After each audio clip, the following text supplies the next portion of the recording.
Just found this, and this is redacted, and this is made in Canada. They made the euthanization program, and honestly, I found a journalist I would love to talk to.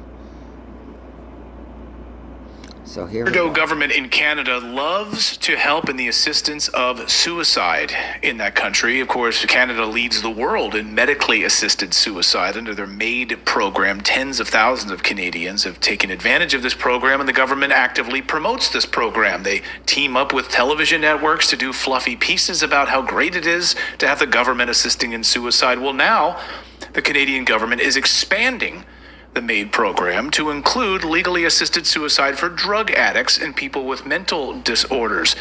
The country's medical assistance in dying law, which originally took... Now, did you hear that? Drug addicts. It's like they've been set up. No, we anticipated they would be expanding the MAID program to include people with mental health issues.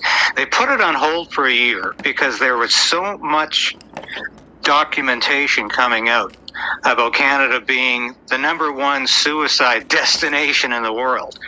And in fact, the latest figures available and it's a euphemism, medical assistance in dying. Another word for euthanasia as far as I'm concerned. But over 10,000 people died as a result of this program in 2021. We're at 31,000. I got the statistics from the internet and in a Canadian government thing, so I made a video about it. More in 2022. We don't have the figures yet, and I'm sure by the end of 2023 we will reach another new peak. But nobody expected this to go beyond mental health to include drug addicts. Now, is that also going to include alcoholics? I wonder. That seems to be the natural progression. But the point for me, Clayton, is that even if you really think it's a good idea to help people kill themselves, this program is looking more and more like blatant euthanasia. Just getting rid of people because you don't like them. You don't like what they are or who they are, and who's going to be next. Because, my God, sounds a lot like eugenics to me. Under the current MAID laws, those with, quote, grievous and irremediable medical conditions are eligible to end their lives. And so undergoing sort of an assessment that, I made a video. They're doing it illegally, and it's been done, okay? People that are not dying, that have been done. Elderly people that didn't like being locked down were done. I'm so addicted to painkillers. There's no other option for me. You've just got to end my life. And then Canadian taxpayers foot the bill to end the lives of these individuals. But Clayton, I already heard them talking about how much money they saved. It's not much. The medical procedure is pretty cheap. The doctor deaths are cheap. 300, I believe, in home service and 225 in the hospital. We'd have to double check, but it's around that. It is eugenics. There's no other way to spin it. This is part of a World Economic Forum plan. The idea of making sure that a world population... I know it's wrong in my soul. In my very, very fiber of the soul. And I have been watching this. So it's just got out of control. is lowered. Using this in Canada is exactly what they want, what these globalists want. And they're trying it in other countries, by the way. So Canada is not alone in this. No, but certainly I think Canada is more enthusiastic about ending people's lives than any other country, or at least any other democratic nation that I'm aware of. I find this to be a national embarrassment. If Canada is known as a destination for suicide... I'm sorry, I disagree with you. It's not a national embarrassment. It's a national evil. Another evil, like residential school. People are coming here to die. I mean, it's a pretty sad state of affairs. But when I hear doctors talk about this, and doctors who are participating in the program, and say that it's not fair to exclude people from this program, Right. as if it's some kind of wonderful privilege. And I really wonder what the mindset has become, where doctors who are supposed to be upholding the Hippocratic Oath and supporting people to live, not die, are becoming more and more open to broadening. I watched When Nurses Kill. You can't find it on YouTube anymore, but I found another one that's very similar. I made a video about it, and quite frankly, I watched it at the beginning of the pandemic, so I have a clue. This program, this medical assistance in dying program, it worries me, because you, as you have read, I'm sure, it was the scientists and the doctors in Nazi Germany who were so much behind the euthanasia program. Now, I just made a video about that yesterday or the day before on one of my channels, either Debbie Hellion and the Armageddon or Debbie Hellion and the Apocalypse. I'm not sure. I think it's on the Armageddon one. There. Right. They thought it was a great idea, or else they would not have had the participation they had. And it worries me when I hear professionals, doctors, talking about this program in such a positive light. And I certainly hope I'm never in a situation where a doctor can pull the plug on me that way. But I personally right now, as a member of my family who is going through severe physical issues. A week ago, she was very near death. She's getting better. She's recuperating.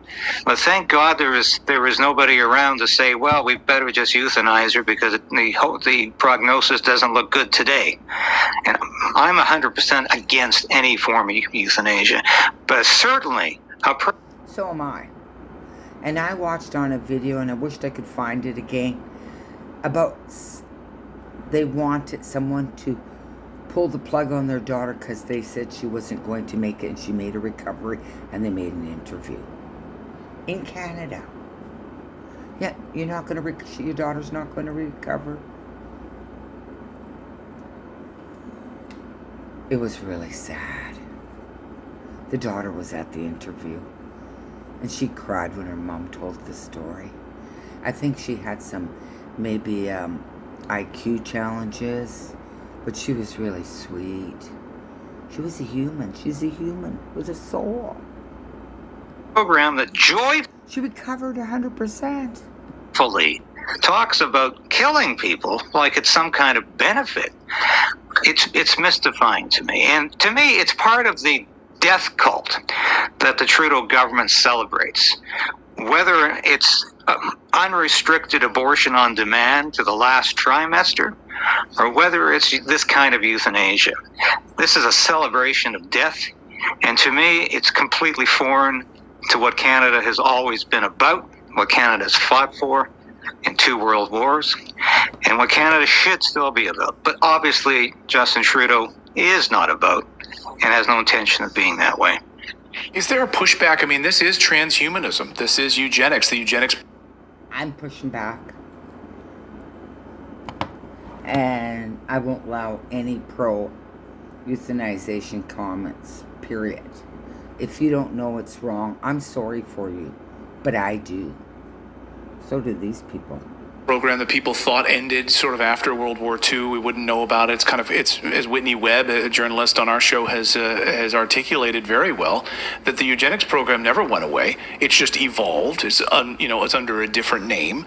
We now know that Canada, the Netherlands, Belgium, the United States, all on track where people can die with assisted suicide, and these countries are growing in numbers, catching up to Canada.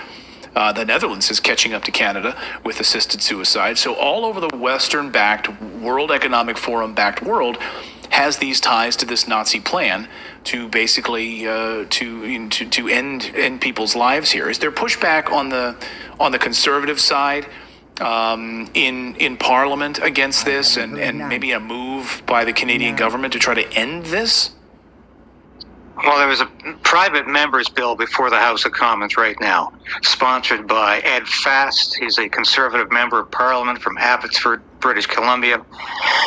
I made a video about him.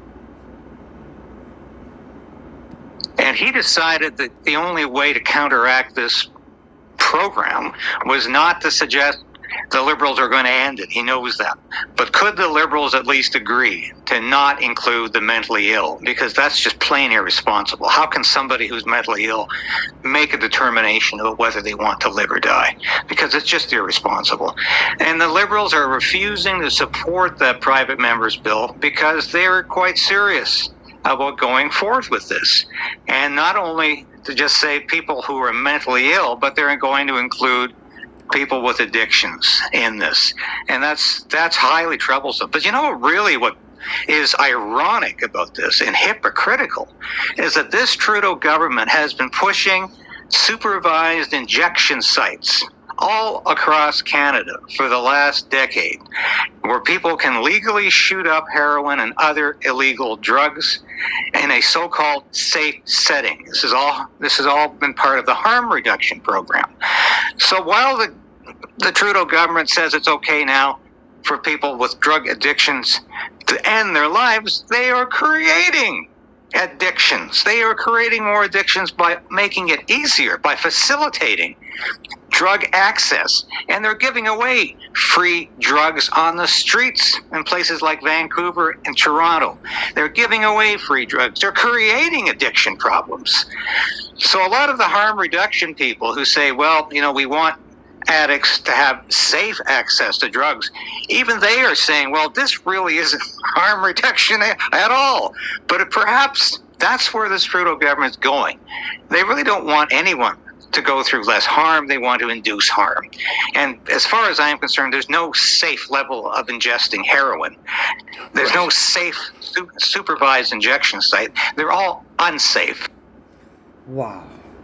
I'm going to leave a link if you want to check this out. He's got a variety of different things, and you can check it out on Redacted. But I can't believe I found this before I was about to go to bed. So, yeah, I had to make a video.